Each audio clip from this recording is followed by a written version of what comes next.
Absolutely delighted, and that Professor Habeck is with us. Everyone who's come tonight has remarked about the traffic, and you had to endure it all the way from Washington, and so we really appreciate your coming. Now, we'll be a few minutes longer tonight than usual. At 7:10, which is our normal closing period, anyone who has to leave for good reasons and other plans, fine, but for those who would like to continue a few minutes more, we'll extend the period to 7:25 instead of 7:10. You all have been introduced. We're delighted to have you here tonight. We're sorry to whisk you from your car in here so abruptly, but everyone's most eager to hear what you have to say. I, by the way, have heard this talk or a version of it via the modern means of communication when you gave it in Philadelphia. In any case, we're really delighted to have you. It's my pleasure to present Professor Mary Habeck.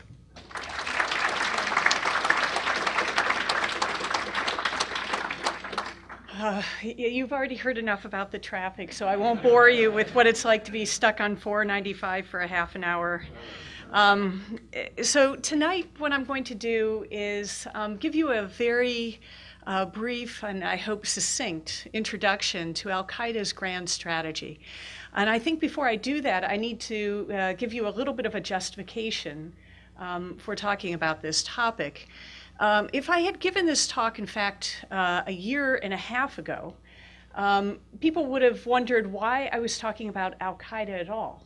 Because if you'll remember, back in, let's say, January, February, March of 2012, Al-Qaeda was nearing strategic defeat, and there was a lot of talk of bringing this entire unpleasant episode to a close. After all, bin Laden was dead.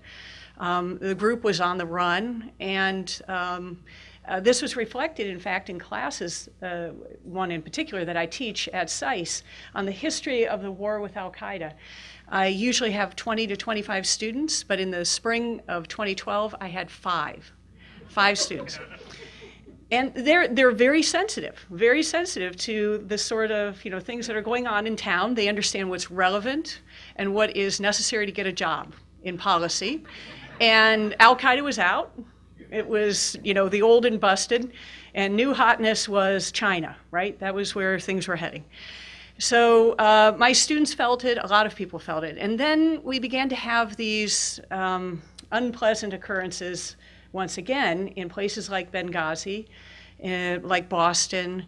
Egypt begins to suffer. Libya itself is having all sorts of issues. And then Syria, which had been, sort of the next new thing, wonderful thing that was going to come out of the Arab Spring, began to go down a very dark path. So there is this new understanding or interest in Al-Qaeda that has unfortunately reared its head again. But along with that, I think one needs to ask, what about this grand strategy? Why should one be interested in grand strategy? Well, I have a very good friend and colleague named Peter Feaver who argues there is no such thing as grand strategy. It's impossible, in fact, to have one. So the way I tend to use the term is to talk about the highest level policy for a nation state or for any other sort of group that has some sort of long-term vision. And with Al-Qaeda, we're talking about a group that has a vision that might go as far as 200 years. They're thinking about the war that they're engaged in as something that might last for centuries, rather than the years that we traditionally think about wars lasting.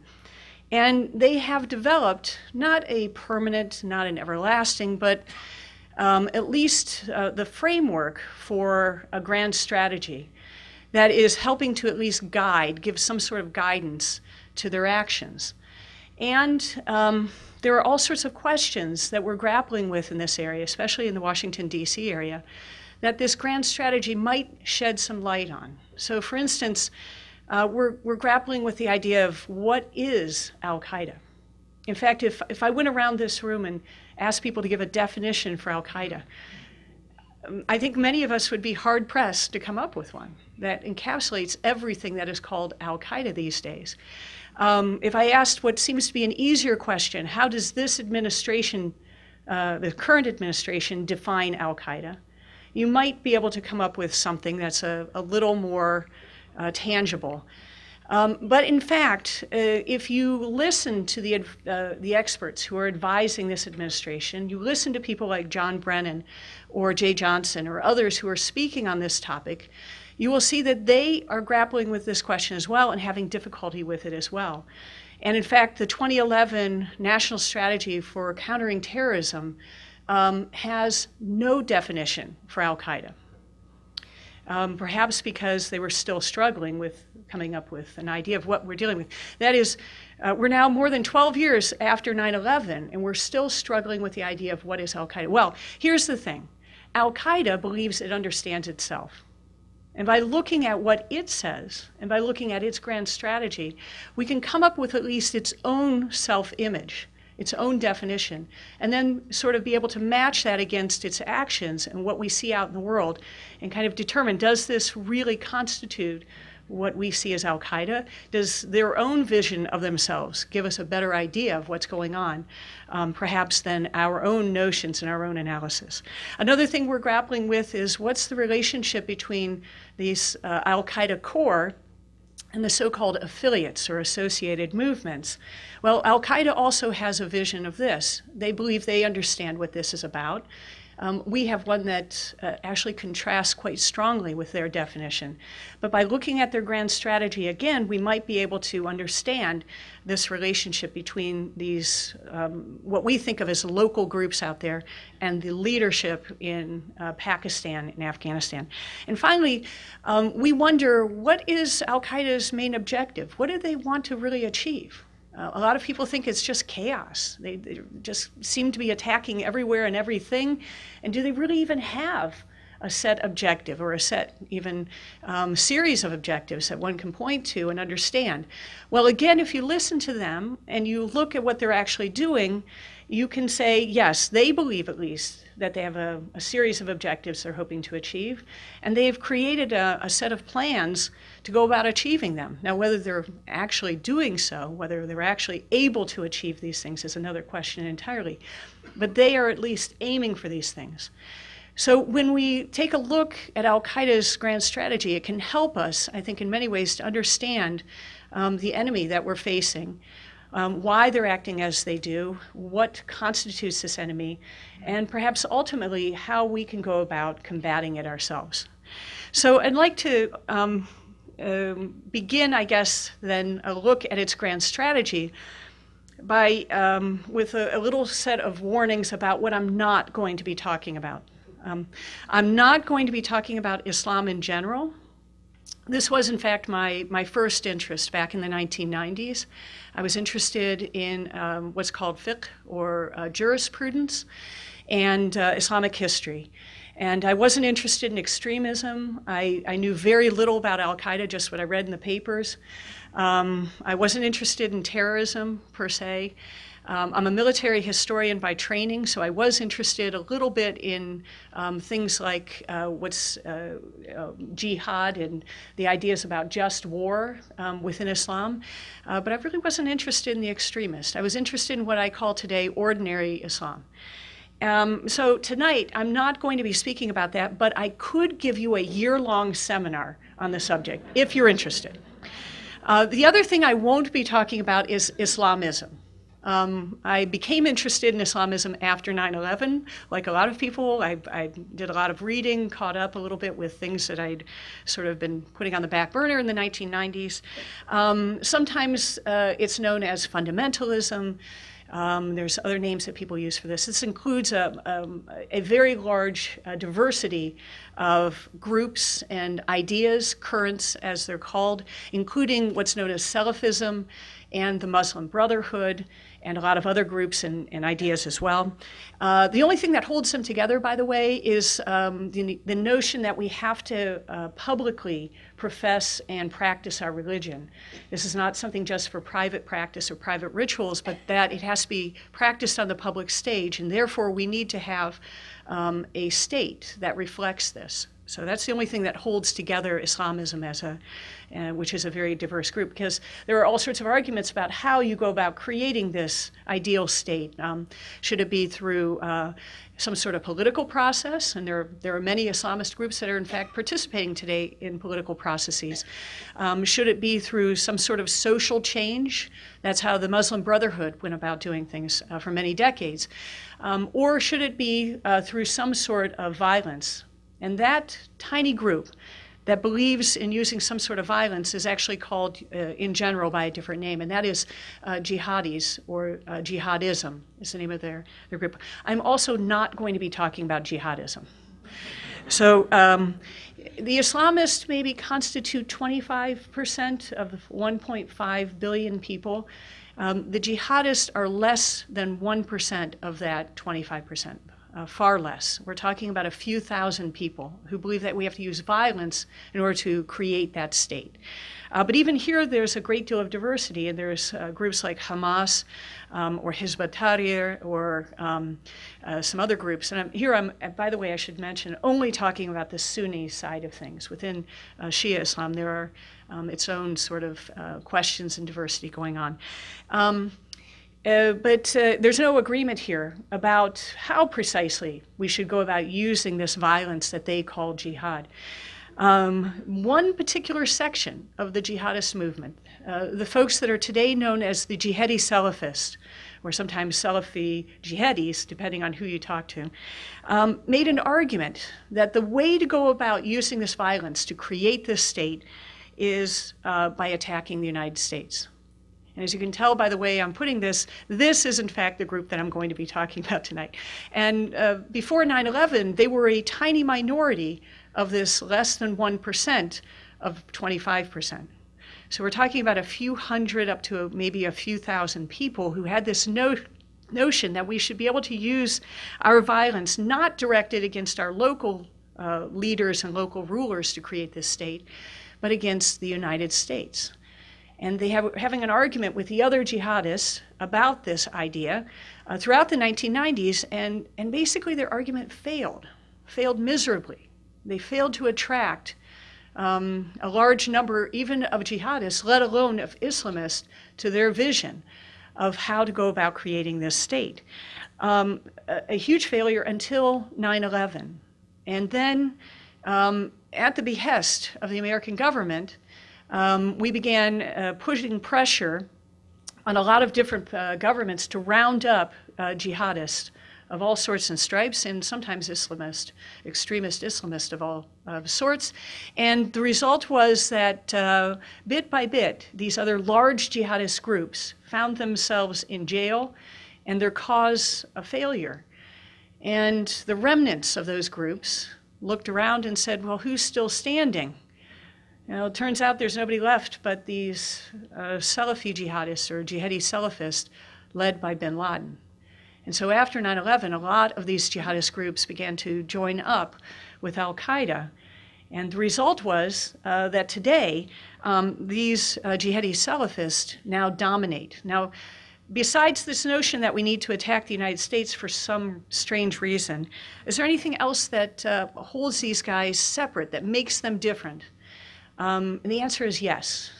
They have a whole series of ideological principles that they espouse that set them off not just from other jihadists or other Islamists, but from 1.5 billion Muslims. and make them different from every other group out there current that has existed basically since the beginning of Islam as a religion. And I've gone through and I found probably about 30 different principles or concepts or ideas that set Al-Qaeda off from all of the other groups out there. But tonight what I'm going to do in the context of looking at their grand strategy is begin by looking at their grand strategic ideology and basically only focus on about 5 different ideas that they hold that set them apart from all other Muslims in the world.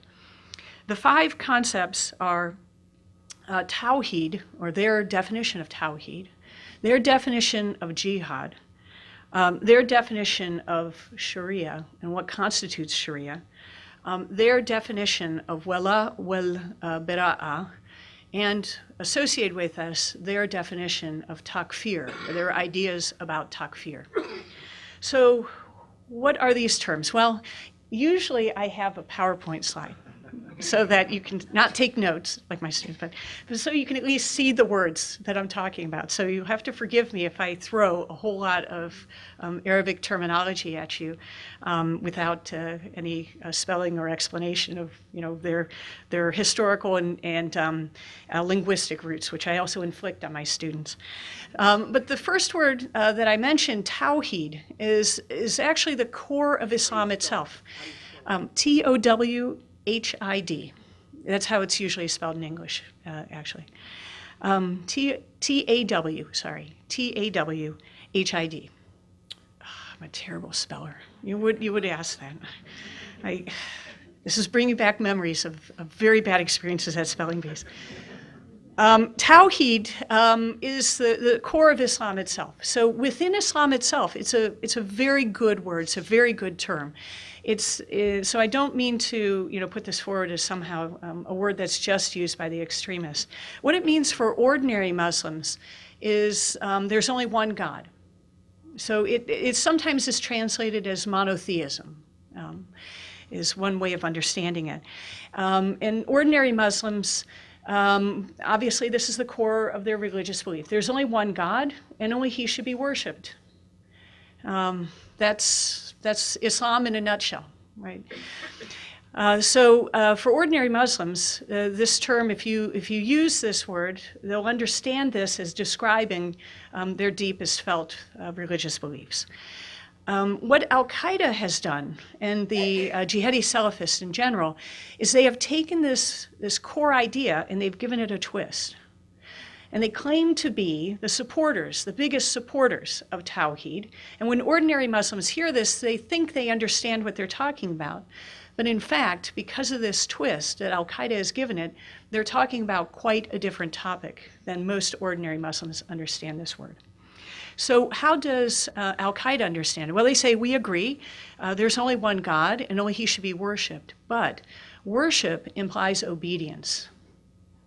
And obedience is necessary not just for one or two of God's laws, but for all of God's laws, because He is the only lawgiver. So from this, they derive 2 things. First of all, if you're not obeying all of God's laws, then you're not really a true Muslim. And in fact, they divide the entire 1.5 Muslim community, 1.5 billion Muslim community into 2 groups. The mere, or as they sometimes say, so-called Muslims, and the true believers. And you can imagine which group they put themselves in, right? In fact, some of the terms that they have for themselves are the saved sect, because they're the only ones who are guaranteed paradises, as far as they're concerned. And in their vision of things, the rest of the, as they put it, so-called Muslims, are not obeying God fully by implementing and following all of His precepts. And they'll go through and point out every single place where they believe other Muslims are falling short. And they also argue another thing from this. So first of all, because you're not following and listening to and obeying our version of Tawheed, you're not a real Muslim. And then secondly, they'll say, because God is the only lawgiver, and He is the only one who has sovereignty, anyone who attributes sovereignty to the people or to the legislature or some other human being and allows them, gives them the right to make laws other than those that God has given us, is not just making some sort of political statement, but is in fact making a religious statement. You're rejecting Tawhid. Because you're saying God wasn't good enough. He didn't understand what laws we should have for today, and you need to make up new ones to take the place of God's law. So, two implications from their vision of Tawhid that they, by the way, very rarely draw out and are explicit about. But first, they're the only ones who are truly going to paradise. And two, democracy is a foreign religion. I actually saw posters with this on it when I was in Iraq the first time and there was an election going on. They said anybody who enters those election booths has left the religion of Islam and has joined a foreign religion, because democracy is a foreign religion. You're obeying somebody other than God. And for them, the law is the religion. Therefore, you have left Islam if you're no longer obeying God's laws. Now, you might be asking yourself, how do ordinary Muslims react to this when they're introduced to this concept? Well, I've had many interactions with Muslims and asked them this question. So what do you think about this? And they tell me this is crazy. This is crazy talk. I don't even understand where this is coming from. How do they derive that democracy is a foreign religion from Tawhid? How do they derive from Tawhid that anybody who is a member of a legislature is in fact no longer a Muslim? I don't understand where this is even coming from. So one of the results of this has been that every single speech given by bin Laden and then Zawahiri had to emphasize and re-emphasize this point over and over and over again, because ordinary Muslims didn't buy it. But it underlies nearly everything that they do, because you see, they believe that they cannot use some sort of political process to achieve their ends. To do so is to leave their conception of what constitutes the religion. And so they must use something else in order to achieve their ends. And they believe they've found the answer to what has to be used in their reading of Sharia, and that is jihad. Now, how many of you have heard since 9/11 at least two definitions of jihad that seem to be completely contradictory? You have heard jihad means death to all the infidels, and you've heard that jihad is a peaceful internal struggle to better oneself. And you've probably said to yourself, probably one or the other, but not both. Right?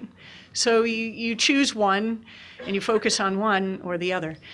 But the truth is that the term jihad has gone through a tremendous evolution throughout, first of all, the life of Muhammad himself, and then for several hundred years after Muhammad's death. The term has in fact evolved quite considerably since the 19th century within Islam itself. Let me give you that evolution, and I hope to explain by showing you this, why this term has, or this word has at least two seemingly contradictory definitions, and also why Al-Qaeda believes they have to use violence in order to achieve their ends. So within the life of Muhammad itself, the term jihad was used, he used the term jihad, but very rarely. It was actually only about a half dozen times in the Quran itself. A little more frequently in the hadith, or the so-called sayings of Muhammad, that are sort of an explanation of what the Quran means for daily life. But within the Quran itself, it's used in a variety of ways. It's used to talk about struggling to understand what God is saying to you. Because the term jihad actually doesn't mean warfare or fighting. It literally means to struggle, to strive hard to achieve something.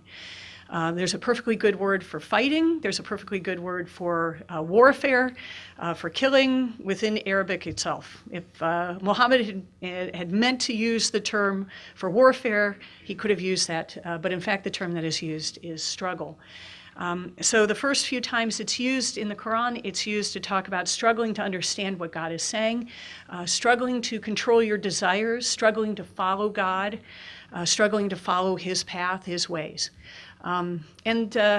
That is explained by most Muslims by the fact that these verses were revealed when Muhammad was peacefully preaching for the first 13 years of his ministry. So he peacefully preached in his hometown, and the term jihad is used in a very peaceful way, in fact, struggling to understand God. But he was persecuted, he and his followers, quite seriously, and they were forced to flee to a neighboring town. And while he was there, the term jihad was used in a slightly different way in these revelations. It was used first to talk about struggling to defend yourself. You've been attacked, you've been aggressed against, you've been oppressed. You now have the right, the God-given right, to defend yourself. You can struggle to defend yourself. And so the term jihad became about self-defense. And then there were revelations about taking the word back to your hometown to open it up for the word of God. And the term jihad was used for that struggle as well.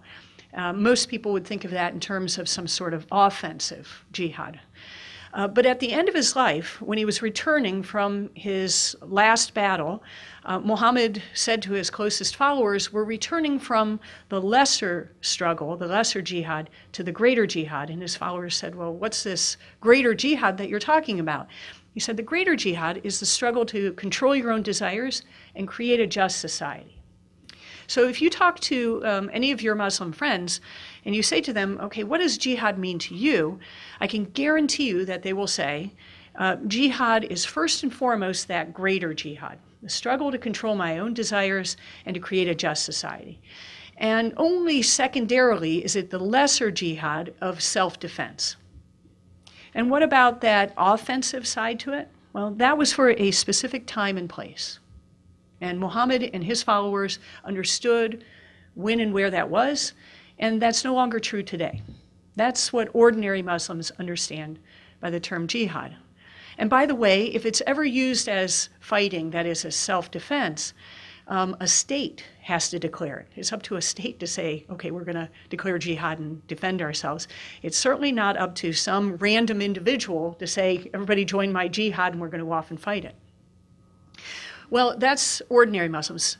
As with Tawheed, bin Laden and those around him took this very good word and twisted it for their own purposes. They say all of this talk about evolution of a term is in fact wrong.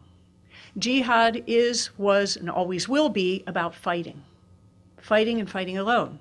It has nothing to do with some sort of internal struggle. In fact, that whole hadith or saying that is quoted about the lesser and greater jihad was made up by Sufis, who everybody knows are a bunch of cowards. This is literally what they say. And so you can just ignore that entire saying, and we understand jihad as being about nothing but fighting. And not only that, but they have elevated it from being just, one small part of the religion to, in fact, being one of the pillars of the religion. You probably have heard of the 5 pillars that constitute the main duties of Islam. Saying the words of faith, giving charity, praying 5 times a day, fasting, and going on the Hajj. They have elevated and said, no, there's actually a 6th one. Contrary to, by the way, 1,400 years of jurisprudence. That is jihad. It is now an individual duty that every Muslim must engage in, or else they're no longer really a Muslim.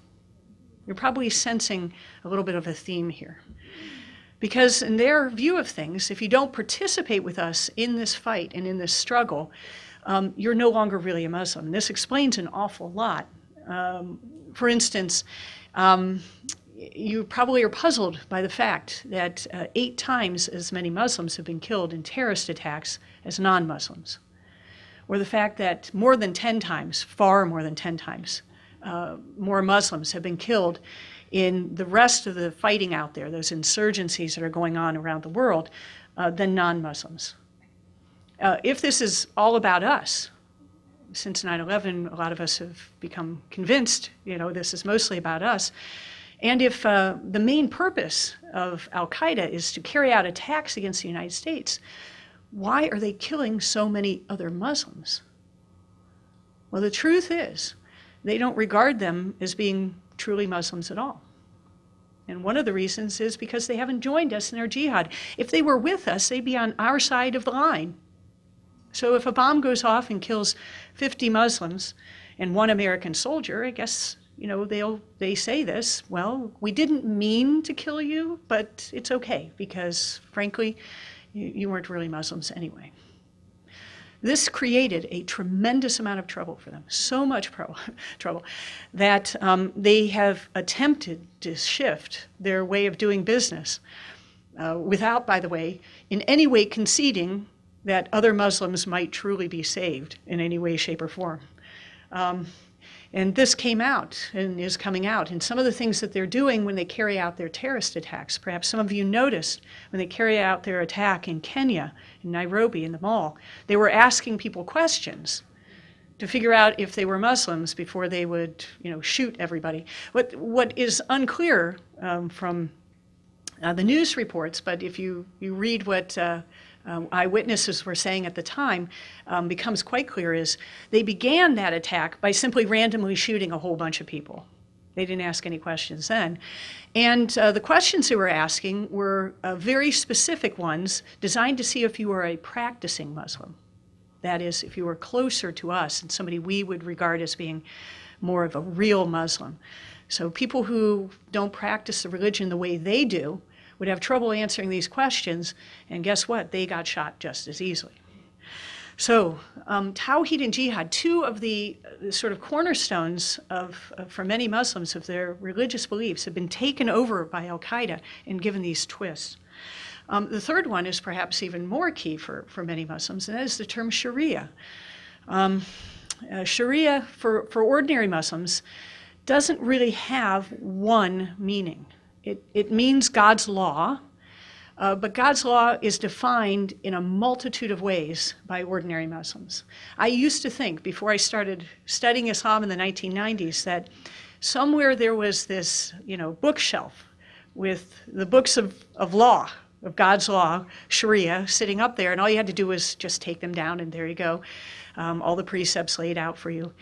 That's in fact not how it is, and it's somewhat more like Jewish law with the Talmud and 1,000 years of interpretation by different scholars and different schools and different currents and different views and arguing with each other for 1,400 years. You can imagine just how many books there are. In fact, there's thousands upon thousands. There's entire libraries full of books that are called the Sharia. So for ordinary Muslims, they say, well, obeying God's law is the religion, and we should obey God's law. But what do we mean by God's law? 1,000 different things, depending on the community.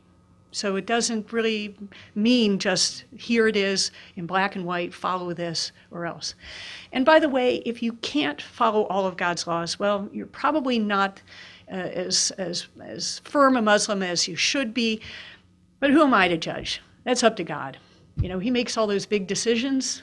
He's compassionate, he's merciful. He'll decide what happens with you after life. It's certainly not up to me to make some sort of judgment about you and your life and how you're living it. That's how most ordinary Muslims understand this. Al-Qaeda has quite a different view. In their vision of things, there is only one version of Sharia, a very, very, very, very specific version that's never existed before in the history of Islam. So specific that anybody who violates any of the precepts is at least sinning, probably damned, probably not really a Muslim. And they're happy, by the way, to say that. They have no qualms about doing that, and they do it all the time. I'm going to talk about that in just a little bit here, but they say that all the time. This version of Sharia is so specific that you can track Al-Qaeda around the world by the way that they're forcing other Muslims to live. And here's one of the important pieces of this. This version of Sharia, they believe, is so necessary for their own salvation, not your salvation, their salvation, that they believe they have to implement this on everyone, regardless of how people feel about it. And they're beginning with ordinary Muslims.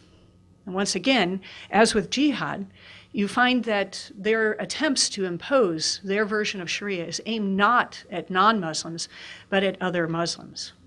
And they have been imposing this version of Sharia in places like northern Pakistan, Iraq, Syria now, Somalia, Yemen, Mali. You could go on, the places where they've been imposing this.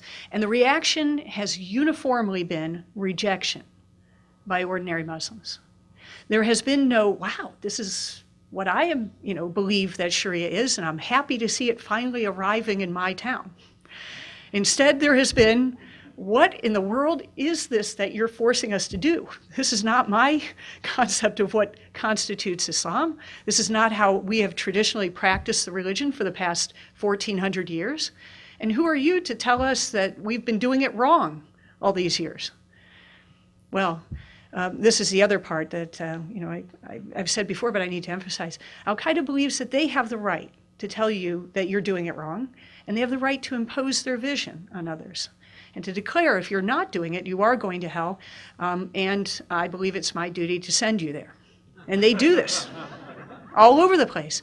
So I think from just these three terms, one can see that the vast majority of what Al-Qaeda is doing and their vision for themselves is aimed at other Muslims and not really aimed at the United States or non-Muslims at all. The fourth term is wala wal bara'a, which, unlike the other three terms, is not a Quranic term. The others are used either in the Quran or the Hadith in very specific ways or in ways that are understood by other Muslims. Wala wal bara'a, if you use this term with one of your Muslim friends, they might be puzzled because it's actually a made-up phrase, made up by a guy named Qahtani back in the late 70s for his master's thesis. But it was seized upon by Al-Qaeda as explaining so much, that they have enshrined it in their ideology and made it a part of their vision for the world. So what does it mean? Well, wala means something like alliance or friendship or some sort of attraction, and bara'a means the opposite. It means disavowal, enmity, hatred, keeping away from something. So this is who you should be friends with and who you should be enemies with. And it's used as a shorthand phrase by Al-Qaeda to say you should be friends, work with, only obey and trust us, and you should have enmity and rejection, disavowal of the entire rest of the world. This is the point, I think, where you might begin to say to yourself, gosh, Al-Qaeda actually sounds like a cult, doesn't it? Separate you from your family, push you off in this corner. You only get to listen to our ideology. We're the right, we're true, and don't talk to anybody else. Don't read anything else. Absolutely, positively right. That's one way that I understand Al-Qaeda is a sort of Jamestown cult that has separated everybody off that they can and indoctrinated them and spends a lot of time preventing them from slipping back into the rest of the world and hearing contrary information. Wala wal bara'a makes it so that the entire world is against us, and that's okay, because since we're the saved sect, we're the only ones who are guaranteed paradise, you should let the entire world go and pursue our way of doing things only.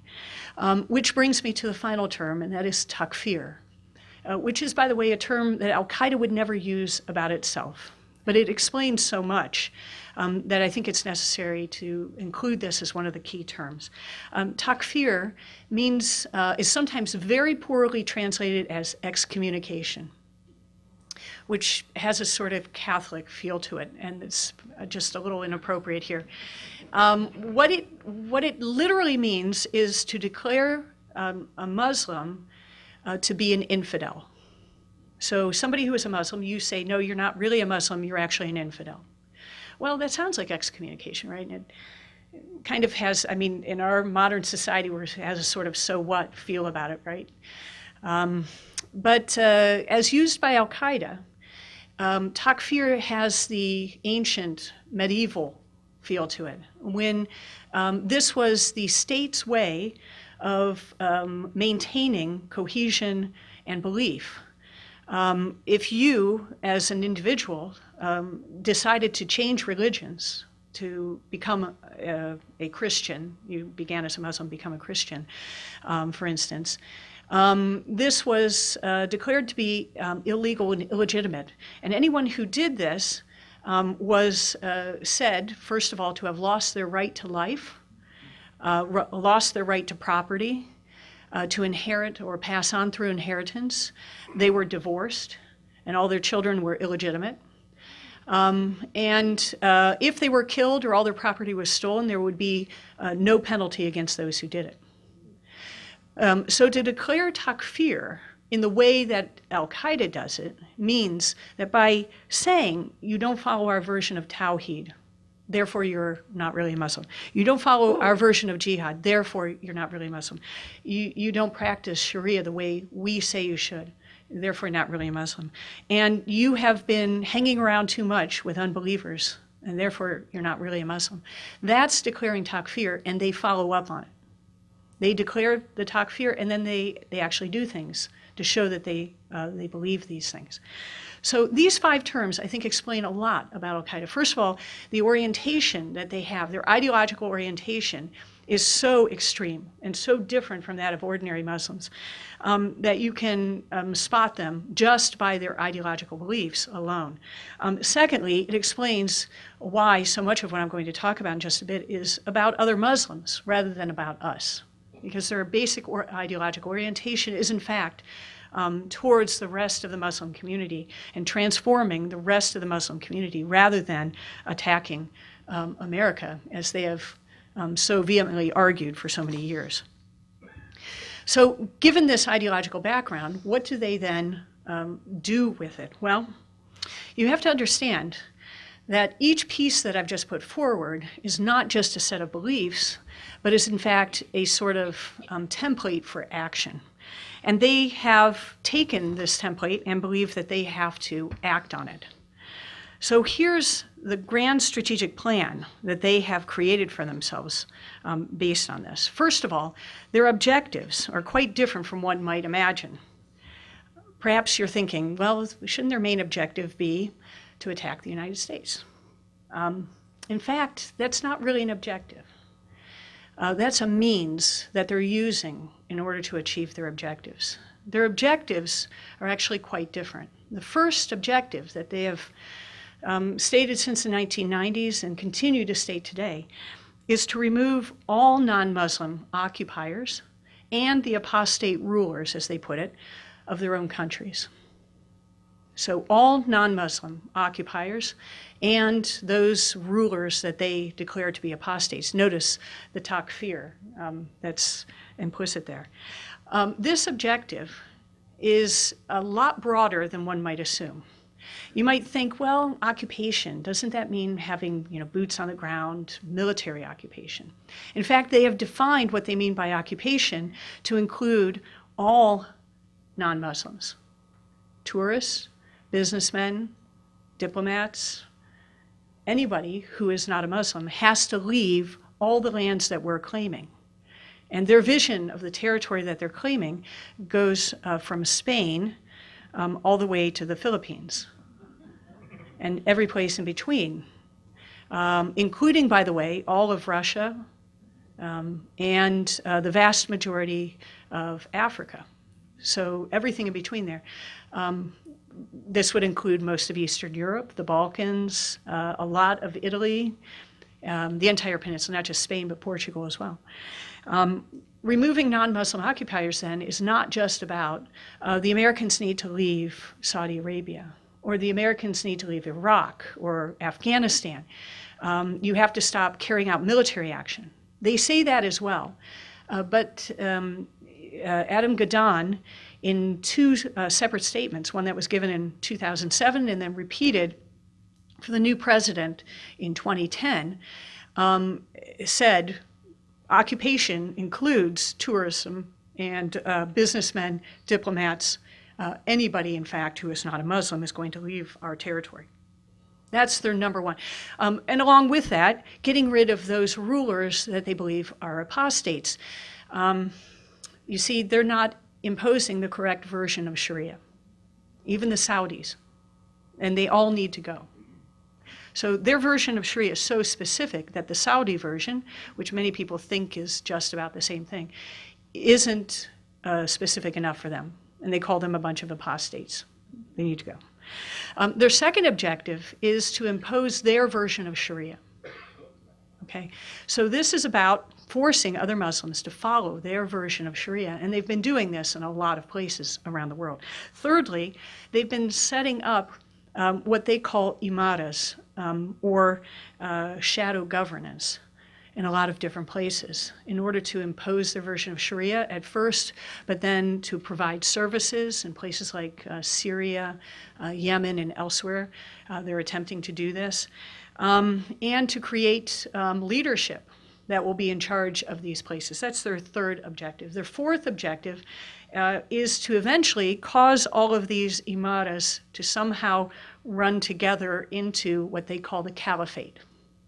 That is an expansive definition of an Islamic state that, again, goes all the way from Portugal to the Philippines, and that would include all of these imaras that we've set up. And then finally, they want to, as they say, make God's word the highest. Now, this is a Quranic phrase, and it's translated and interpreted in a lot of different ways by different Muslims. But the way Al-Qaeda translates that is, eventually the entire world will be ruled by our version of Sharia. That's the 5 objectives that they have repeatedly stated, and they're sort of in order that they've been following them as well. In fact, if you take a look at their sort of grand strategic plans, you can see each one of these throughout the stages. I have, in fact, worked out what I think is some sort of, well, it's pretty close to what their grand strategic plan looks like. It has about 10 different stages or so. I could be missing a few here and there. They've been happy to share this, by the way. You can read their statements by people like a guy named Abdullah al-Adam. That's a great name, by the way, Abdullah al-Adam. It means Abdullah the nobody, or or Abdullah nobody. Yeah, like no man, you know. And or Abu Bakr al-Neji, which is kind of like calling yourself Saint Paul from, Neji, which is, it's another kunya. It's not really his real name. Bin Laden, in some of the capture documents that we've finally gotten access to from Abbottabad, talks about this plan and the different stages.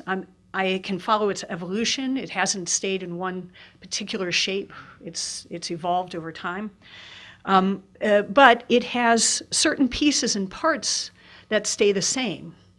The objectives remain the same. And in many cases, the means that one is going to be using in order to carry out these objectives stay the same. So perhaps I should introduce you to these means. These are how you're going to go about achieving your objectives, right? So these means are, first of all, attacking America. Secondly, inciting the entire Ummah, the community of Muslims, to join up with us. Thirdly, fighting jihad. Fourthly, unifying the ranks. Fifthly, commanding right and forbidding wrong. And finally, setting up shadow governance. Let me go through them just very briefly so you understand how significant each one of them is. Attacking America, as I said before, is something they talk about all the time, but they don't seem to do it much. And you might conclude, therefore, well, they must not be very strong. Maybe they're a whole lot weaker than one might think. But in fact, that was a means towards an end. And I'll show you how they hope to use this in just a little bit. They didn't see this as an end in itself. The second thing that they talk about a lot is inciting the entire community to join up with us. This comes from their experience and the experience of every other jihadist group in the 1970s, 80s, and 90s that failed because they were a marginal tiny group, incapable of winning support enough to be a self-sustaining insurgency. And so they believe we have to incite the entire community. And a lot of things that you read are in fact not aimed at us at all, but aimed at other Muslims to incite them to join up with their cause. Thirdly, we believe we must fight jihad and jihad alone. We won't achieve our ends through some sort of political process, through some sort of social process. Only through fighting are we going to achieve our ends.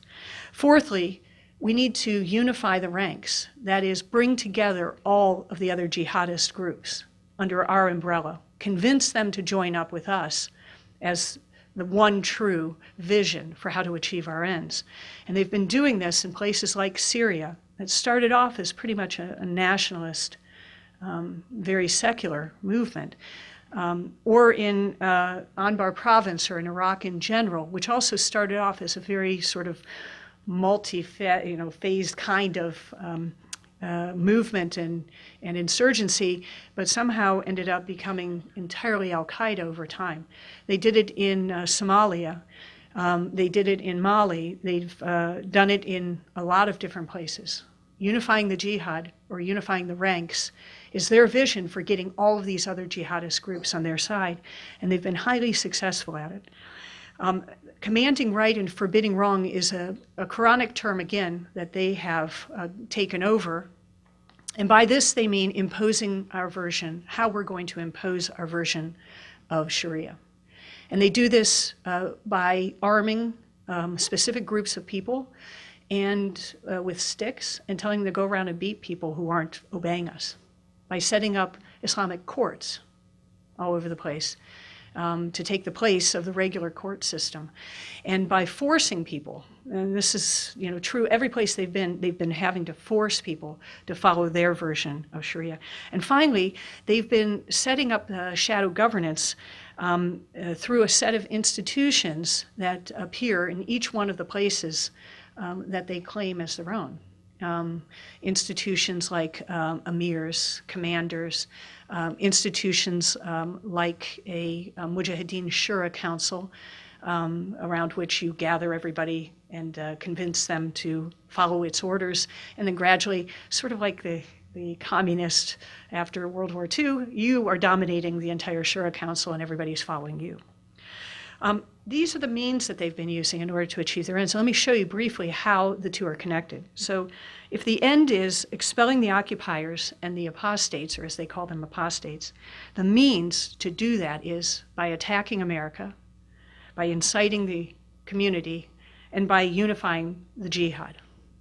That's what they've been doing, the means they've been using in order to achieve that particular end. So attacking America is about kicking us out. They believed that they could cause enough pain that the United States would say, it's not worth it for us anymore, and leave them alone. And in fact, they've been making that argument since the 1990s, when they looked back at Beirut and they looked back at Mogadishu, and they said all we had to do was carry out, or all the Mujahideen had to do was carry out a few attacks against the United States, and they ran for it. So if we give them enough pain, they'll give up on it. Secondly, the second end is imposing their version of Sharia, and they've been doing this by commanding right and forbidding wrong, by setting up these courts, these court systems, and through these guys who are generally known as the Hisba, carrying out the orders of these courts. Thirdly, they've been creating imaras and eventually the caliphate through this process of shadow governance, right? With these emirs, they, by the way, tax people. They have levies. They're levying people for their guerrilla forces. And they're attempting to move up the sort of spectrum to regular warfare in places like Syria. And finally, making God's word the highest, they believe that this will only be achieved through eternal jihad with the unbelievers. And they're planning on at least, as I said, a 200-year war with the United States in order to achieve their ends. So their staged plan that comes out of this basically attempts to take each piece of this and say, first we have to do this, second we have to do this, third we have to do this, fourth, fifth, sixth, and so on and so forth. And here are some of the stages. I don't get everything, and I know there's pieces, parts missing, but this is at least what Saif al-Adil, Abdullah al-Adham, bin Laden, and the captured documents from Mali say about their plan today. First of all, attack America and its allies, force the U.S. and other infidels, as they put it, to leave all Muslim lands through attrition and economic cost. That's number one. And they talk about this all the time. We can cause the American economy to collapse just like we did with the Soviet Union. It might even collapse into its 52 constituent states if we work at it. It's like, so close. I wonder what the other two are. Maybe it's like Puerto Rico or Guam. Secondly, we'll impose our version of Sharia on Muslims in territories that we want to control. And they have what they call priority states that they picked out that are discussed by Abu Bakr and Neji in the strategy. By the way, you can look this up online. It's called The Management of Savagery, or The Management of Barbarism. Highly recommend this. And we'll impose our version of Sharia on Muslims. They'll be so happy that we're doing this. They'll join up with our cause, and we'll spread this control to neighboring areas. And pretty soon, we'll be able to begin creating our shadow governance. People will flock to our cause. And then stage 3 will happen. The apostates, that's what they call the rulers, will be forced to come out and contest with us for control of this territory. And we'll engage them in a long-term guerrilla war. They'll be weaker than we are. We'll overthrow them, and then we'll have states. Fourthly, we'll set up these states. We'll get them with firm borders so that we can control them. And then we will begin to think about extending control across borders and linking up with each other. And from that, the 5th stage, or one of the further along stages, the caliphate will somehow come together. And it's here that I have not seen them express really how precisely they're going to do this, which makes me think they don't know, probably. Something like T2, right? When you have the little drops all come together and they run together and create the robot. So creating the caliphate, the final stage of what they're attempting to achieve. And by the way, you can see this emphasis throughout here of on other Muslims and on our own, what we believe is our own Muslim land, as they put it, rather than on the United States. In fact, the U.S. only shows up as this irritant that needs to be gotten rid of in stage 1. After that, we'll move on to everything else. They really did not expect the U.S. to show up in Afghanistan after 9/11. They really thought they'll run for it. But once they did, they quickly shifted gears to say, well, okay, now we can really attrit them. Now that we've got them boots on the ground, we can cause a whole lot more damage, and maybe we'll cause them to collapse, just like we did. And he puts it this way, by the way, bin Laden does, just like we did the Soviet Union. He believes that he personally is responsible for the victory of the Mujahideen in Afghanistan and for the collapse of the Soviet Union. And having gotten rid of one superpower, he believed that he could get rid of a second one. The megalomania that comes through in any of the captured documents is pretty surprisingly obvious. So with this grand strategy, they have been thinking, you might be thinking to yourself, well, how far have they actually gotten with some of these stages? It's not as if each one of them has worked out in every single piece of territory in exactly the same way. It's not like they're at stage 1 everywhere in the world, or stage 2 or stage 3 or something like this. In fact, each country is sort of at a different stage, and they treat it differently depending on where they believe that this particular country is. For them, the past 2 years has been a time of growth, a time of spreading, a time when they believe that the entire world is more and more tilting in their direction. They don't believe they've won. They don't think the war is over, but they do believe they're winning, which is something to consider as we think about where we're at in this war with Al-Qaeda. Thank you.